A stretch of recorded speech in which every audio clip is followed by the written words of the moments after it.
Tere, hea vaataja!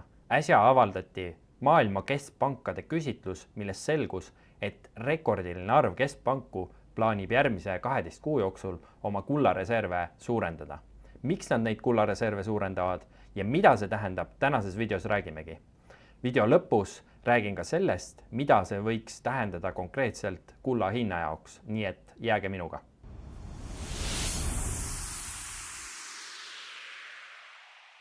Maailma kullanõukogu avaldas siis keskpankade kullareservide küsitluse, mida tehakse siis ühe korra aastas ja see on hästi oluline info kullaturu kohta. Sellest küsitlusest siis selgus, et rekordarv keskpanku plaanib järgmise 12 kuu jooksul kulda osta. Ja miks see oluline on? Keskpankade kullaostud on olnud kulla pikaajalise tõusutsükli üks olulisemaid vedureid, ehk siis hinnatõusu üks olulisemaid vedureid. Ja ostude jätkumine näitab, et dollari reservvaluutal põhinevast süsteemist järk-järguline väljumine jätkub. Ja küsitluses osales kokku 74 keskpanka ja 45% keskpankadest plaanib siis järgmise 12 kuu jooksul oma kullareserve suurendada. Ja see on siis seni selle küsitluse ajaloo kõige suurem osakaal. Ja samuti selgus siis, et vaid üks keskpank plaanib oma kullareserve vähendada. Vaatame siis neid tulemusi lähemalt. Neilt siis küsiti selline küsimus, et kuidas võiks teie institutsiooni kullareservid järgneva 12 kuu jooksul muutuda. Nagu öeldud, siis 45% vastas, et suurenevad. Ja kui me vaatame, siis võrdleme eelmiste aastatega seda, siis 2019 see oli ainult 8%. Ja aasta-aastalt on siis keskpankade arv, kes siis plaanivad oma kullareserve suurendada, järjest kasvanud. Selles uues küsitluses oli siis ainult üks keskpank, kes plaanib vähendada. Ja kollane osa on siis keskpangad, kes ütlevad, et reservid püsivad muutumatuna. Lisaks siis küsiti neilt, et milline saab olema nende arvates kulla osakaal üldse siis keskpankade kogu reservides 5 aasta pärast. Ja siin on erinevad aastad välja toodud ja see aasta siis 0% keskpankadest ütles, et kulla osakaal saab olema märkimisväärselt madalam ja 78% siis keskpankadest ütles, et kulla osakaal saab olema mõõdukalt kõrgem ja 5% siis ütles, et märkimisväärselt kõrgem. Ja siin on ka selgelt seda trendi näha, et mõõdukalt kõrgem oli siis 46% aastal 2022 ja see on siis aasta-aastalt järjest kasvanud. Et kui palju on neid keskpanku, kes arvavad, et üldiselt keskpankade kullareservid suurenevad. No näiteks 2020 arvas 20% keskpankadest, et kullareservid saavad olema mõõdukalt madalamad. Lisaks siis küsiti neilt ka seda, et milline saab olema dollarites nomineeritud varade osakaal reservides 5 aasta pärast, ehk siis kõigi keskpankade reservides, et mis nad arvavad, et milline see trend on. Ja 62% siis see aasta vastas, et dollarite osakaal saab olema mõõdukalt madalam, märkimisväärselt madalam vastas 12%, mõõdukalt kõrgem vastas ainult 7%, et veel ka aastal 2022 arvas 23% keskpankadest, et dollari reservid saavad olema mõõdukalt kõrgemad. Seega üldiselt on siin näha, et keskpangad ootavad dollari reservide osakaalu jätkuvat vähenemist. Ja siin on ka seda trendi näha, et see on Bloombergi graafik. Siin on näidatud dollari siis osakaalu globaalsetes reservides ja nagu näha aastal 2000 oli siis see üle 70% ja tänaseks on see langenud sinna 55% juurde. Minu arvates see on kullaturu jaoks äärmiselt oluline info ja annab siis kindlust, et pärast aasta alguses alanud hinnakorrektsiooni, meil on kulla hind alates jaanuari tippudest siis seal kuskil 25-30% alla tulnud. Ma arvan, et see annab kindlust, et millalgi see pikaajaline tõusutsükkel jätkub, et keskpankade kullaostud on olnud üks peamisi faktoreid, miks kulla hind on tõusnud. Ja tegelikult keskpangad on pakkunud sellist hinnapõrandat kulla hinna jaoks, sest keskpankade jaoks see hind ei ole tingimata nii oluline, et kui nad soovivad oma reserve suurendada, siis nad lihtsalt ostavad ka kõrgemate hindade juures. Muidugi seal võib olla erinevusi, et mõned keskpangad võib-olla ajastavad ka turgu veidi. Miks nad siis plaanivad kulda nii palju osta ja miks nad on üldse kulda viimastel aastatel nii palju ostnud? Et keskpankade kullaostud on viimase sajandi suurimad olnud viimase 3-4 aasta jooksul. Suurem kulla ostmine hakkas siis keskpankade poolt 2022. aastal vahetult pärast Ukraina sõja algust ja selle põhjuseks oli see, et Venemaa välisvaluuta reservid külmutati ja paljud siis arenevad riigid eesotsas Hiina ja paljude teiste riikidega hakkasid üle vaatama siis oma reservide allokatsiooni. Näiteks Hiinal on ka väga suured dollari ja euro reservid paljudel teistel arenevatel riikidel ja kuna siis Venemaa reservid külmutati, siis nende jaoks see risk, et nende reservid võidakse ka mingil hetkel tulevikus külmutada selle geopoliitilise polariseerumise ajastul kasvas ja nad otsisid mingit poliitiliselt neutraalset reservvara ja esimene mõte, mis sul tekib, on kuld. Lisaks sellele nähakse siis dollarit aina enam geopoliitilise tööriistana ja üldiselt on näha siis usalduse murenemist USA vastu. Kõik need ähvardamised, kaubandussõjad, ma ei tea, mingite riikide ülevõtmised, kõik see on seda nagu trendi tegelikult süvendanud. Samuti on siis arenevate riikide majandused kiiresti tõusmas, et kui vaadata BRICS-i majandusi ostujõu pariteedi alusel, siis nad tegelikult on G7 riikidest juba kõrgemaks tõusnud. Ja neil on tõenäoliselt siis soov lääne institutsioonidel põhinevast globaalsest maailmakorrast ise seisvuda. Ja kuld on see vara, mis aitab seda teha, siis nad ei sõltu enam nii palju lääneriikide rahapoliitikast, majanduspoliitikast ja nii edasi. Praegu veel neil on päris suur sõltuvus sellest, just selle kaudu, et nad hoiavad oma reserve eurodes ja dollaritest. Ja muidugi ka riikide rekordilised võlakoormad ja jätkusuutmatu võlgu elamine, mida ma olen siis käsitlenud eelnevates videodes. Mida keskpangad siis ise ütlevad?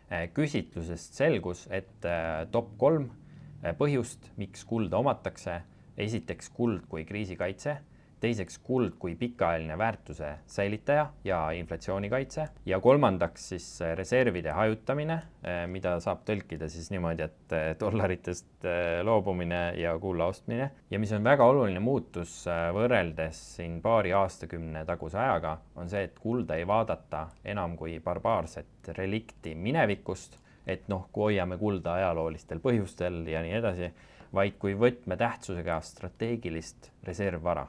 Et kuld on tegelikult võtmetähtsusega strateegiline reservvara olnud aastatuhandeid. Lihtsalt 90-ndatel ja 2000-ndate alguses oli selline anomaalne periood, kus kullast loobuti rahandussüsteemis. Ja Euroopa Keskpank ütles siis, et kuld moodustas eelmisel aastal 27% keskpankade reservidest. Aasta aega enne seda oli see 20% ja näiteks USA riigi võlakirjade osakaal kukkus 22%-ni 25%-lt. Ja eurodes on osakaal jäänud 15% juures samaks. Ja nende teatel hoiavad siis keskpangad kokku rohkem kui 36 000 tonni. Ja see on siis lähedal Bretton Woodsi rahasüsteemi ajastule, mis oli siis 1944–1971, kui keskpangad hoidsid 38 000 tonni. Ja toona oli siis USA dollar tagatud kullaga ja valuutade vahetuskursid olid fikseeritud. Bloombergis ilmus hiljuti üks väga hea arvamusartikkel. Kuld on võtmas tagasi oma ajaloolist reservvara staatust. Siin siis räägitakse, kuidas 90-ndad oli väga ebatavaline kümnend. Ta räägib siin peamiselt sellest, kuidas siis enne 80-ndaid ja 90-ndaid oli kuld väga oluline reservvara, miks siis kuld süsteemist välja lükati ja kuidas siis dollar sai peamiseks reservvaraks ja miks ta sai ja miks need trendid on hetkel pöördumas. Et kui 80-ndatel oli 40% reservidest kullas keskpankadel, siis aastaks 2008 oli vaid 10%. Ja Deutsche Banki siis analüütikud arvavad, et me jõuame tagasi 40%-ni. Hetkel on see siis 27%. Et kui võtta aluseks periood enne 90-ndaid, siis ta oli 40% ja 70% vahepeal. Et Deutsche Banki analüütikute arvates normaalsusesse naasmine tähendab, et vähemalt siis 10% punkti võrra võiks kullareservide osakaal kasvada. Ja need samad Deutsche Banki siis analüütikud arvavad, et aastaks 2031 võiks kulla hind peaaegu kahekordistada ja unts võiks maksta $8000. Ja nemad ütlevad siis, et Hiina, Venemaa, India ja Türgi ja teised arenevate riikide keskpangad on kõik siis kullareserve suurendanud. Tõsi, Venemaa on siin viimastel kuudel müünud, aga võrreldes selle, kui palju nad on viimastel aastakümnetel ostnud, siis neil on suht väiksed kogused ja neil on vaja seda rahastada hetkel. Ja nad modelleerisid siis seda, et kui arenevates riikides tõuseb kullareservide osakaal 40%-ni, siis kuld võiks tõusta $8000 untsist. Ja need uurijad siis arvavad, et tulemas on uus maailmakord, kus kuld, mitte USA dollar, saab olema siis rahanduslik ankur. Mida see siis tähendab investoritele ja kullaturule? Enne kui ma lähen kulla hinna graafiku juurde, siis vaatame, milline on kulla osakaal reservides arenevates riikides. Et ametlikult Hiinal on 7–8% umbes, India on 12–13% juures. No Hiinas võib-olla see number ei ole korrektne, ma arvan, et nad varjavad osasid oma kullareserve, nad ei raporteeri kõike, mis neil on, et tõenäoliselt see on kuskil seal 20 või isegi 30% juures. Türgi on 35% juures, Brasiilia vaid 7%, Mehhiko 4%, Saudi Araabia 5%, Indoneesia 4%. Et kui kõik need riigid hakkavad oma kullareserve suurendama, siis see tähendab tuhandeid ja tuhandeid tonne veel ostetud kulda. Ja kui me vaatame nüüd arenenud riike, siis USA's on kullareservide osakaal kogu reservidest 75%, Saksamaal 70%, Itaalial 65%, Prantsusmaal 65%. Et iroonia seisneb siis selles, et arenenud riikide reservid on enamjaolt kullas, aga arenevad riigid hoiavad varasid jätkuvalt suuremalt jaolt siis dollaris, euros, naelades, jeenides. Ja arvestades seda, et tegelikult majandusvõim on selgelt neil kasvamas, siis on loogiline, et nad ei taha enam sõltuda nii palju lääneriikidest. Ja kuld pakub neile seda sõltumatust. Ja kulla hind on siis viimasel ajal olnud umbes pool aastat langustrendis ja see küsitluse tulemused ja kogu see trend ütleb mulle, et tõenäoliselt pole tegemist tõusutsükli lõpuga, vaid ajutise korrektsiooniga. Ja kohe vaatame siis ka kulla hinnagraafikut. Nii, siin on nüüd näha siis kulla hinda alates 1970-ndatest, kui kuld siis lahti seoti rahasüsteemist, ehk siis kulla standard kaotati. Muidu oli siin kulla hind fikseeritud $35 juures untsist. Kui kulla tagatis ära kaotati, siis hakkas kulla hind kiiresti tõusma. 10 aastaga tõusis siis $35 pealt $850. Siis oli see 80-ndate ja 90-ndate periood, kus keskpangad oma kulda müüsid. Keskpangad kõik olid müügipoolel, kulla osakaal reservides kiiresti kukkus ja kulla hind ka kukkus seal päris pikalt. 10–15 aastat. Siis tuli uus kulla tõusutsükkel alates 2001 kuni 2011. Kulla hind tõusis 7 korda. Ja nüüd on meil siis käimas uus tõusutsükkel, kus põhjast, mis on siis $1050, oleme jõudnud $4100. Vahepeal käisime ära ka $5600 juures. Ja see on hästi pikaajaline graafik ja see on logaritmiline, nagu näha siis skaala siit läheb 200 pealt $300 peale, aga siin üleval juba 12 000 pealt 20 000 peale. Et pikaajalisi graafikuid tasubki logaritmiliselt vaadata, sest nad näitavad paremini protsendi muutust. Sest kõik kasvab, rahamass kasvab, valuuta väärtus langeb, kõik läheb järjest suuremaks, et siis peaks vaatama trendide puhul just logaritmilisi graafikuid.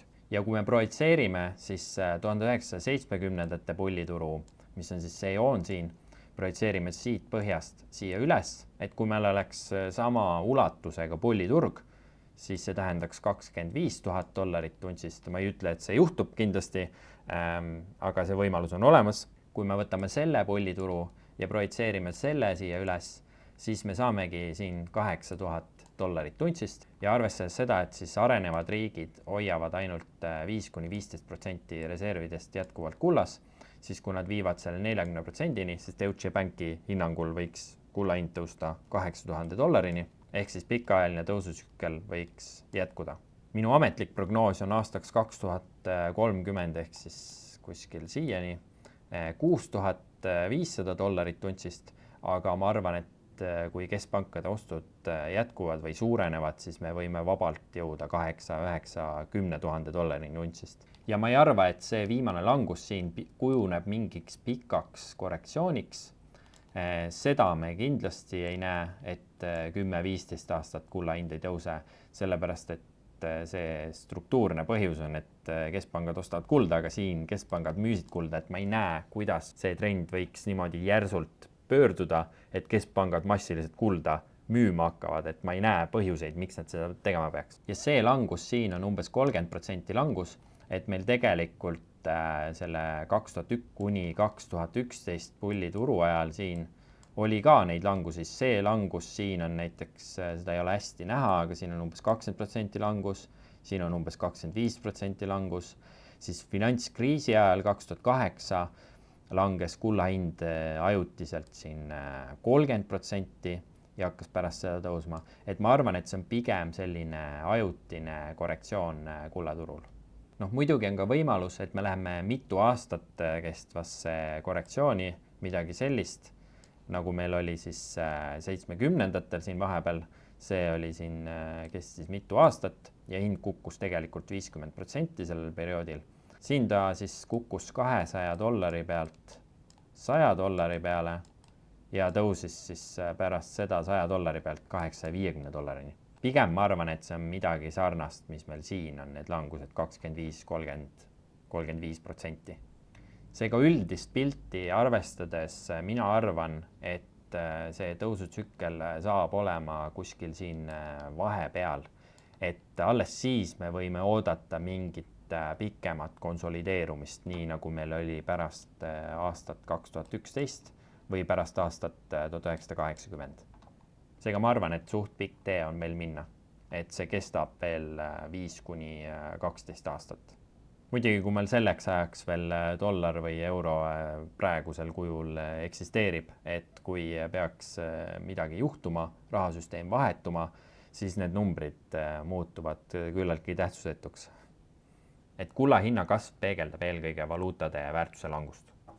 Ja lõpetuseks ma ütleks, et dollar ei kao üleöö, see on jätkuvalt maailma reservvaluuta, aga globaalses rahanduses toimub suur muutus ja kuld mängib selles protsessis järjest suuremat rolli. Aitäh kõigile, kes seda videot vaatasid. Kirjuta kommentaaridesse, mis sina sellest teemast arvad. Näeme juba järgmises videos.